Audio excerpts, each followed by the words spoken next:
Mistakes advisors make when transitioning to the RIA model. That is today's question on the Transition to RIA question and answer series. It is episode number 65.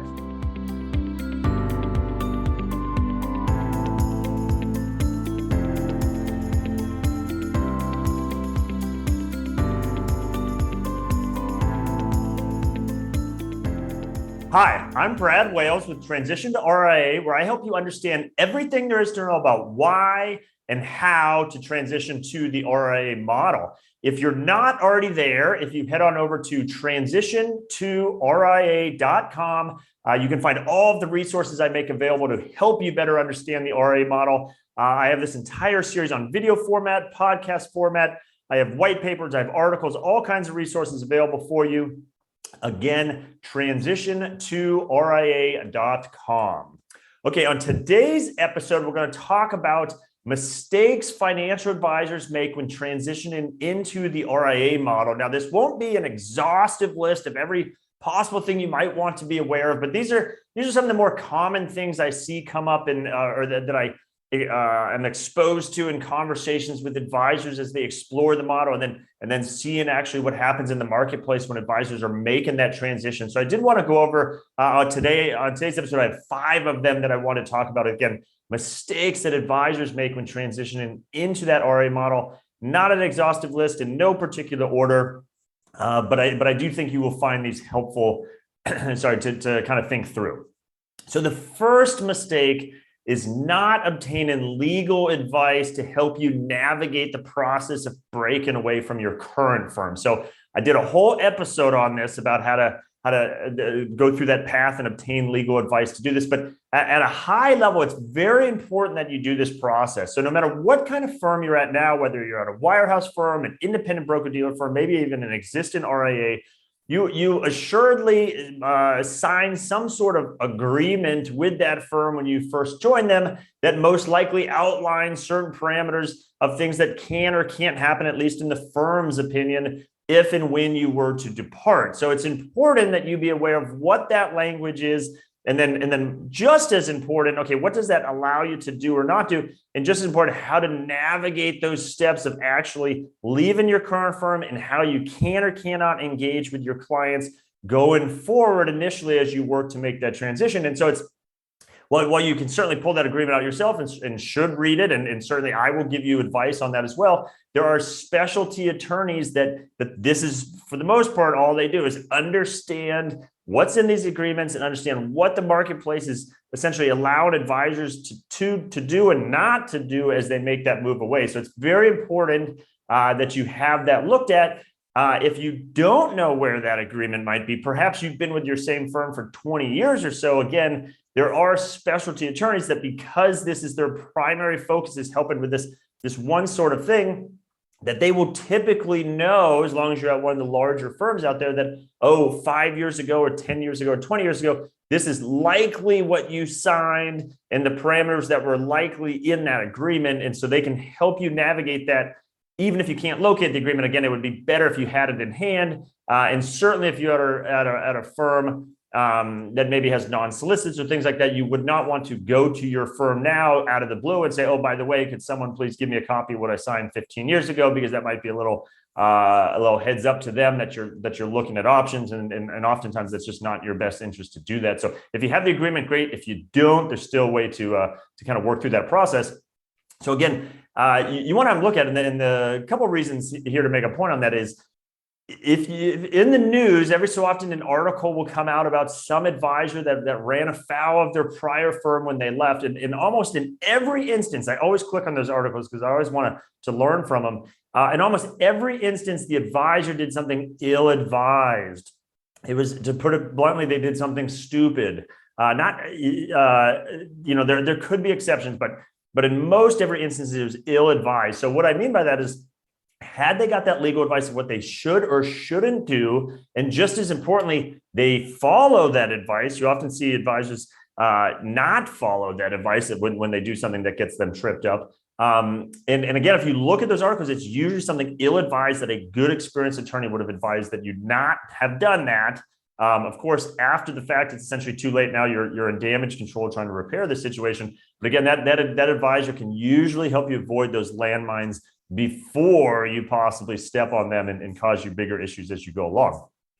Also important is you might have the benefits of the broker protocol. I did a whole episode on that you can check out as well. That could benefit you, potentially make the transition a little bit easier. So you want to understand what your current situation is and what your future situation will be. And again, those specialty attorneys can help you understand, hey, will I be able to take advantage of the broker protocol? And if I can, what are these specific parameters of the broker protocol? Because again, it's a thing that could be advantageous to you, but you do have to follow it meticulously. So again, these attorneys will help you understand that as it applies to your specific situation.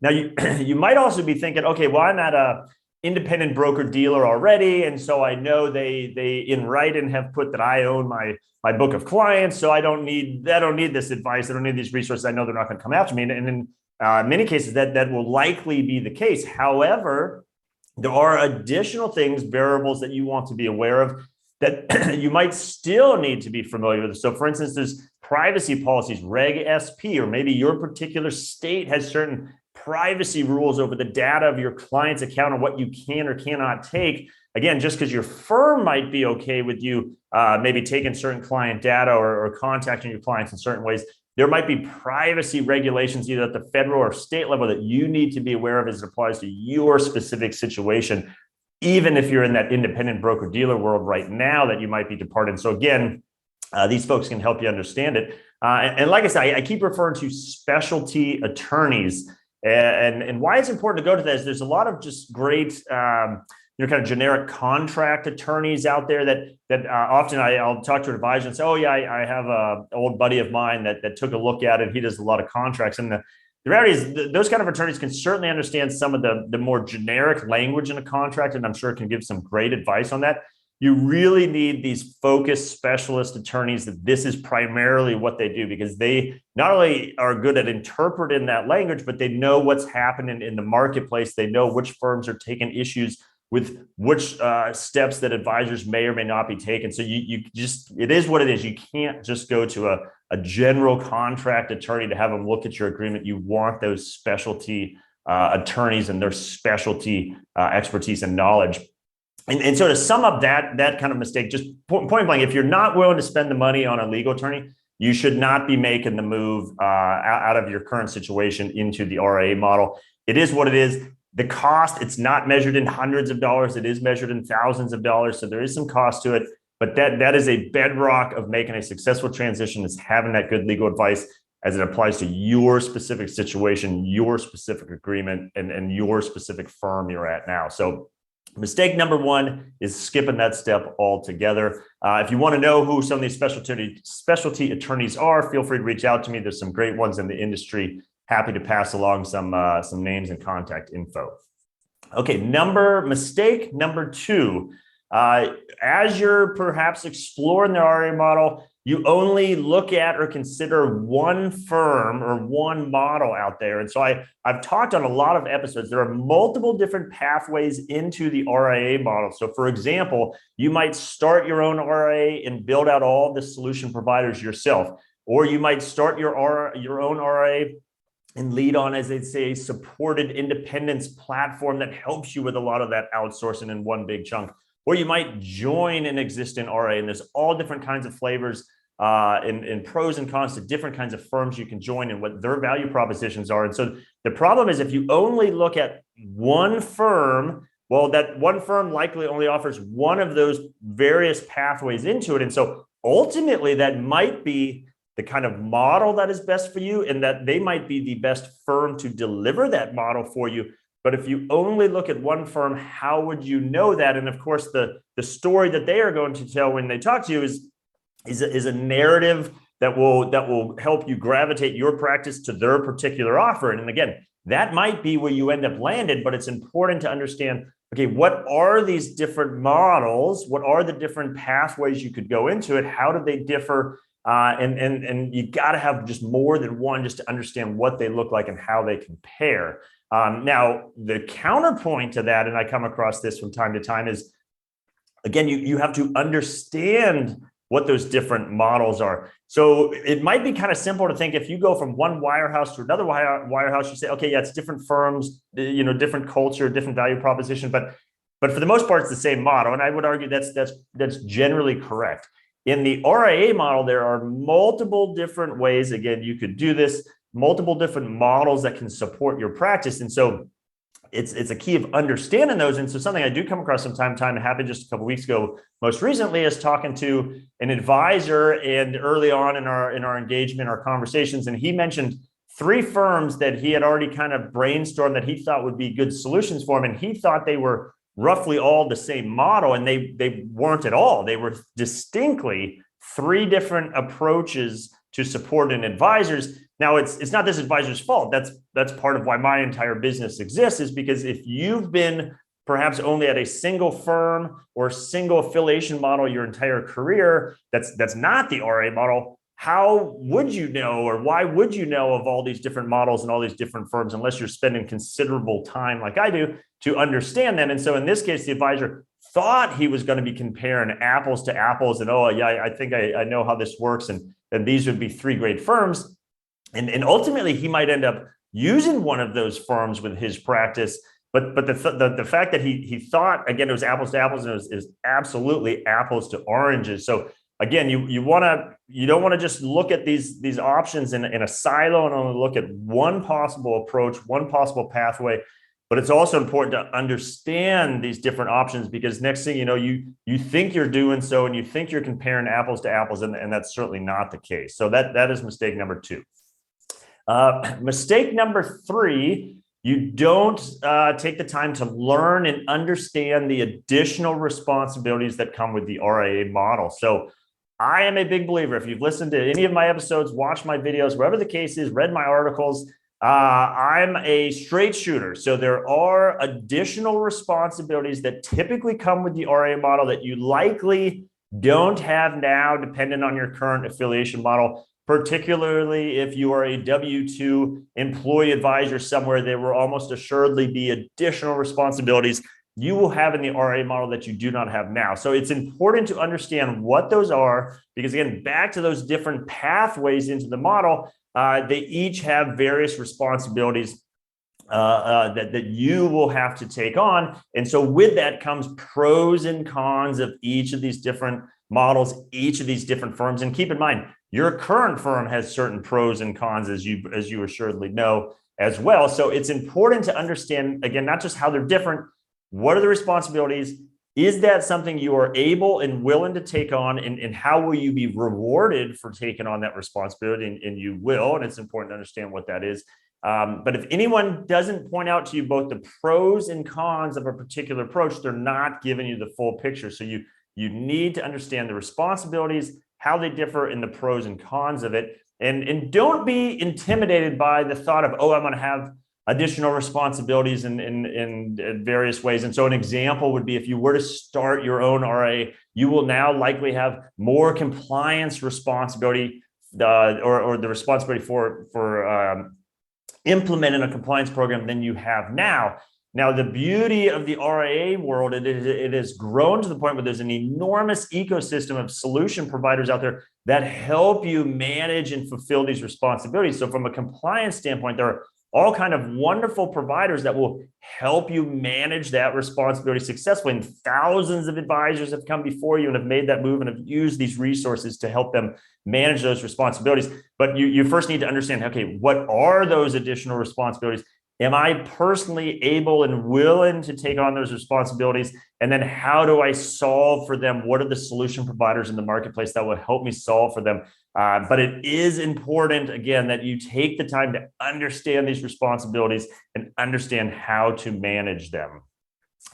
Mistake number 4, you let the transition process take longer than it needs to be. So I did a whole episode on this. You could dive into more details on kind of how long does it take to transition into the RIA model. And what I'm not referring to, from the day you leave your current firm and officially launch, and there's a whole choreographed process that leads up to that day. Of course, your all hands on deck, full speed ahead at that very moment as you launch your new firm. What I'm more referring to is that kind of process leading up until that kind of that go live date, if you will. And so to understand the RIA model, such as the things I've been talking about here, the different pathways, the responsibilities, that does take a lot of time.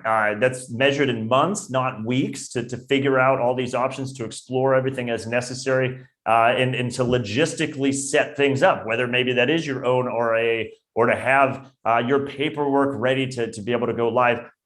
So there is a process that does take, again, it's measured in months, not weeks, even under the best of circumstances. But what I do see often is advisors that will arbitrarily prolong that kind of pre-go live process longer than it needs to be. And that presents some challenges. Now, there are some very good and valid reasons you might do that. Maybe it's nearing the end of the year and you don't want to go live right in December, right before the holidays. And that's going to make it difficult to maybe get in touch with your clients as much. So there are absolutely some different variables involved of why you might need to strategically pick a date a little farther out. But there are oftentimes just this tendency to kind of kick the can, like, okay, this is going to be a lot of work making that transition. And it is. Now, of course, it's worth doing. That's why so many advisors do it. You got to go through a lot of work in a short period of time, and the rewards make it all worthwhile. But there is that process of going through that. And so sometimes it's just easier to kind of arbitrarily kick that can. Even if you've decided, yes, this is best for my practice that I do this. Yes, I've done all my due diligence. I've explored the pathways. I've explored the responsibilities. I've chosen the solution providers I'm going to work with. And at some point, you just have to say, okay, we're just going to do this. We're going to pick a date. We're going to choreograph everything. We're going to line everything up, and we're going to make it go live. But we're not going to arbitrarily push that process out any longer than necessary. And I'll give you a couple of examples of why you don't want to do that. So the first one is once the kind of the ship has set sail and you're going in this path and you're getting excited and you're going to do this and it makes sense, you're going to take your foot off the gas of trying to onboard new clients. You're not going to go out there and do as much business development or prospecting. And the reason is because understandably, you're not going to want to bring a client on or bring a new client on knowing, in 2 months from now, I'm going to be changing firms or changing bottles or whatever the case is. And I'm going to need to then go back to that same client who I just onboarded and have them maybe do new paperwork for the new setup. And so as a result, during that process, you will take your foot off the gas a little of onboarding new clients. And so while you can afford to do that on a short-term basis to make it worthwhile to make this whole transition, you don't want to make that time period where you're doing that any longer than necessary, because you do need to continue to grow your firm. And so you will take your foot off the gas during this process. So again, don't arbitrarily make it longer than is necessary. The next kind of related part to that of why you don't want to make it any longer is there will be some awkward conversations you have with clients. And so what I mean by that is, let's say you've mapped out, you've choreographed the whole process of when you're going to go live, and it's a month before that period, and you have a client that you need to meet with or talk to for whatever reason. The client's asked for it. You have a reason to be reaching out to them, and because this is all choreographed, all mapped out, that hey, a month from now you're going to be making this move. In most all instances, and again, this goes back to getting the advice from the specialty attorneys. In most instances, you would not want to be divulging to your clients ahead of time that you will be making this move. There's just complications that come with that. And so generally the rule of thumb is that you don't share the news with them until after you've left your current firm or current affiliation model. And so the challenge is you will have some awkward conversations because you will be meeting with existing clients, and you know full well in the back of your mind, oh, wow, a month from now or 2 months from now, I'll be reaching out to you. And then they'll say, well, why didn't you? I just saw you a month ago. Why didn't you tell me about this a month ago? And you'll just have to explain. And unfortunately, this is how the industry operates. It was not appropriate for me to do it at that time. And I'm able to now, and I'm happy to do so. So point being, there's no reason to make that period of time where there could be those awkward conversations any longer than is necessary. So again, don't arbitrarily push the can or kick the can just to do so. And then the last point just on kind of the time period is, once you've made up your mind to do this, once you've got all the steps in place, you're getting excited, you're making this move, you're going to independence, you're going to have your own practice. Every little thing that your current firm does now that maybe aggravates you is going to be multiplied times 10. So But likely a reason you're leaving your current firm is maybe you want more flexibility, or they're monkeying with your payout and it's squeezing you economically, or whatever the case is. And so you likely already have a number of frustrations with your current firm or your current model. And once you get excited about making this move and it's in motion, you just haven't got to that go live date. Trust me, every little thing is just going to needle you. Every little pushback from compliance, everything is just going to be amplified in your mind times 10, and it will be very aggravating. So again, just because you're so excited about going to this better situation, this better model, and it's just going to feel amplified where you are now. So again, no need to arbitrarily make that period of time any longer than is necessary. Okay, the last one, and this is a little self-serving for me to point out, but is that mistake number 5, you do not get independent advice about kind of all the things I've been talking about here. So this is self-serving for me to point out, because this is absolutely what I do with my firm, is to help advisors understand all of these different models that I talk about, all of the different firms and solution providers in the marketplace. But it is important to have that independent advice. And I know this firsthand because I used to work at a custodian before I launched my firm. And one of the challenges that I struggled with is because I was at that one solution provider, I was tasked with explaining to advisors how only that one solution would work. And as a result, there's a particular narrative that's associated with that. Now, there's some wonderful business development people at all these different firms and models, and they are just doing their job, and they are explaining, and that's what they're supposed to explain to you, how their solution can help you with that. The challenge is they are not, by nature of what they do, necessarily going to say to you, oh, hey, our solution works, but in your case, because of your specific practice profile, you'd actually be better over here in this model or with this firm, because they actually do something better than we do over here. Of course, they're not going to say that. They are in the business, as they should be, doing a wonderful job explaining their solution. Whereas if you get an independent voice, again, that's what my practice does, my business does, is to help you. I'm agnostic. I'm independent from any one solution. I can say, okay, here's how they differ. Here's the pros and cons of them. Here's why you might consider one over the other. And as you potentially explore multiple ones, I can independently help you think through how they compare and which might be the best for you. So again, you need that unbiased, independent kind of advice on it. And again, self-serving for me to point out, but that's absolutely why I started my firm, is to be that independent provider. Happy to have that conversation with you as well. So again, mistake number 5, not having an independent perspective to help you navigate all of these options and understand all of the options to begin with. So like I said, my name is Brad Wales with Transition To RIA.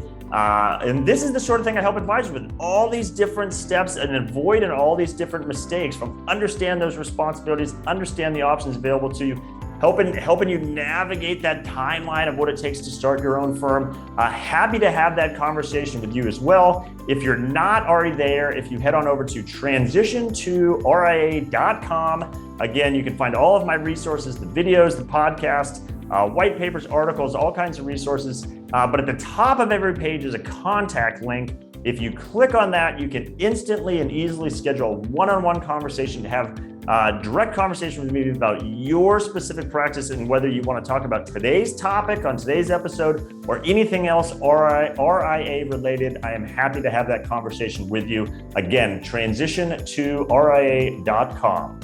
And with that, I hope you found value on today's episode, and I'll see you on the next one.